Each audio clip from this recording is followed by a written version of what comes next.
Ningpo. Okay, so you might be wondering why it is not called as Gomba or Hakam, why it is called Chetin. But we have to go back to 15th century.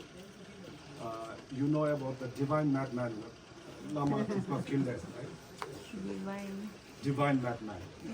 So he built a stupa and named as Chetin Ningpo, which means the sacred stupa of a heart, okay? So the reason why he built the stupa on top of this hill is on his en route to some place, there is one place called Jiligang, which is called Cat Hill, where from that hill, when he overlooked through this hill, so he saw the malicious spirit, the demons all gathered on this hill, and on that Jiligang hill, there was a big fire being burned. So he, picked one of the oak log from the fire, and he threw that oak log from that hill to this place where the demons were gathered. And that oak log hit to the heart of the demons, and they were subdued. The place was being sanctified. And later on, he built a small stupa where he named that stupa as Chetin Ningpo. Okay, understand, right? So if you look behind the temple, we can see later on, there is big oak tree growing there. So which we believe that that oak tree was grown from the oak block where he threw from one of the hill to sanctify, to subdue the demons. And later on, the monastery was, the temple was built in 17th century by one of the masters called Druk Desi Tenzin Rabge. We cannot see the remain of the stupa, but then still the name of the place is remained as Chetin Ningpo Hakam. So here they have around 100 numbers of monks. We can see the monks here. So usually they are young. I mean, we can see they are young. So there are 100 numbers of monks. So it's like a school, not really a university. So even the monks over here, they even study English here. So later on, if, after visiting the temple, so we can also interact with the monks. And the main relic inside the temple over here is the Buddha Maitreya, the future Buddha. So we can visit the temple inside, upstairs. Okay. Thank you. Thank you. Thank you. So this is Chetin Ningpo, built by Drukpa Kyunlek in 15th century.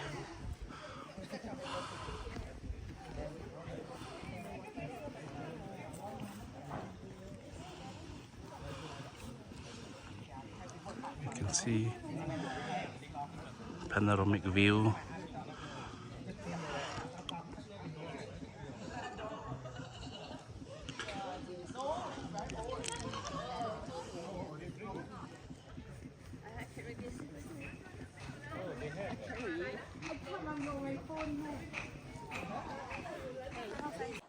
Part of these teachings is the shamatha meditations, because once our mind has been distracted and disturbed, we can't able to focus, we can't able to remain ourselves into the state of peacefulness.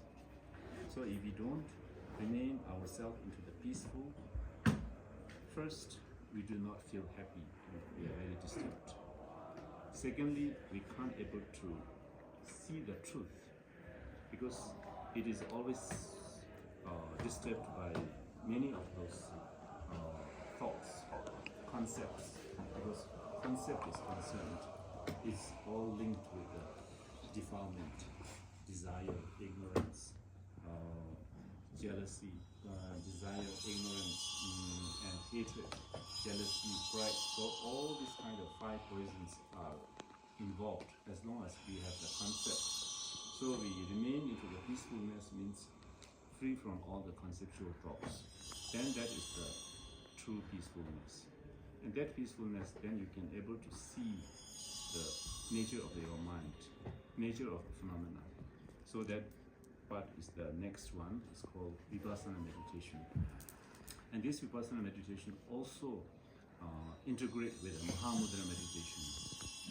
Yeah. So therefore, all these prayers, first Guru devotion, supplications to the supplication, and then Guru devotion, renunciation, meditation of the calm, abiding state of mind, and then meditations to analyze the mind nature through the practice of meditations of Mahamudra.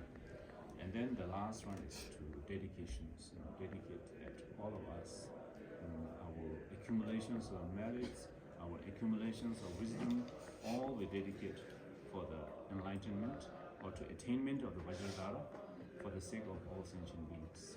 So this is the prayer that we are doing it yesterday at the one temple there, and the Song temple, and today we are also doing it here.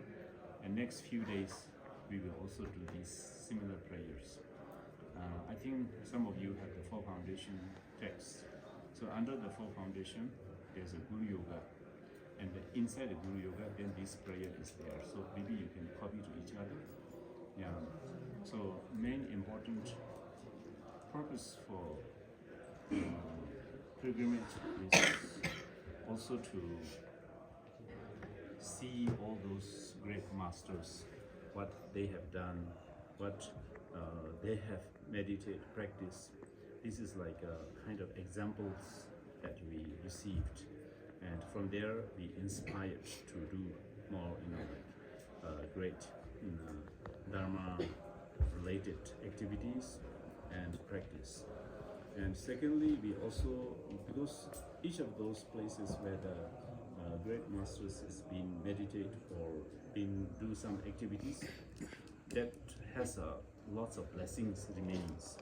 So when we come to this kind of place, we also receive some of those blessings, so that will eliminate all the hindrance, like for the health, for the wealth, for the practice, for the mental peace, everything. We can receive this kind of blessings from the Guru and also from the protectors. Whatever protectors and the yidams that they practice, they also can able to absorb that. So that is the second reasons for the pilgrimage. And third reasons of the pilgrimage is like it's a kind of exercise, or it is kind of a sacrifice, because for the Dharma you also need to go through a little bit of hardships. Sometimes maybe the sun is too hot, sometimes the weather is too cold, or sometimes you have This is a